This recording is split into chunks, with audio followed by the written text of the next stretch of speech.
For years, people have complained about the water quality in their mobile home parks. Now they've testified in front of state lawmakers that sometimes their water smells like sewage, ruins their appliances, and they worry about bathing their kids in that water. Yeah, now state lawmakers are saying that they're making some changes. Our Anusha Roy is live outside the Capitol this morning. And Anusha, what exactly can you tell us about these rule changes?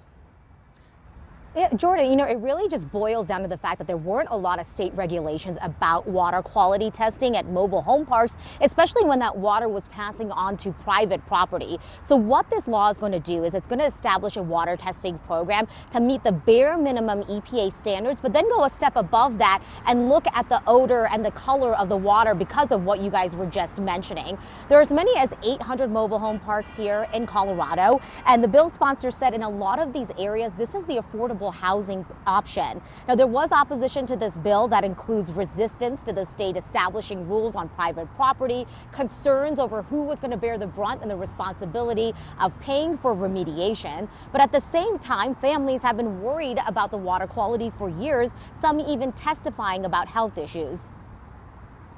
The people that came to testify were sharing that, my kid gets a rash anytime I bathe him in the water. So we heard a lot of testimony, but we've also heard from community members, for example, in Summit County, where community was out of water for a month during the winter.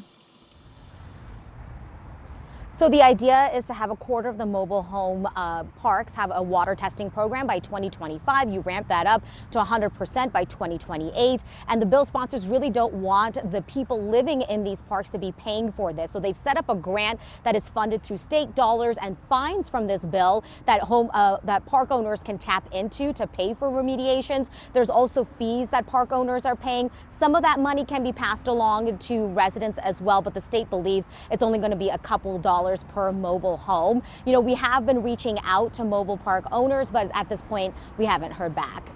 Well, that's a big factor in all of this, Anusha, is exactly who's going to be paying for that work. So we appreciate you breaking that down for us this morning. Thank you.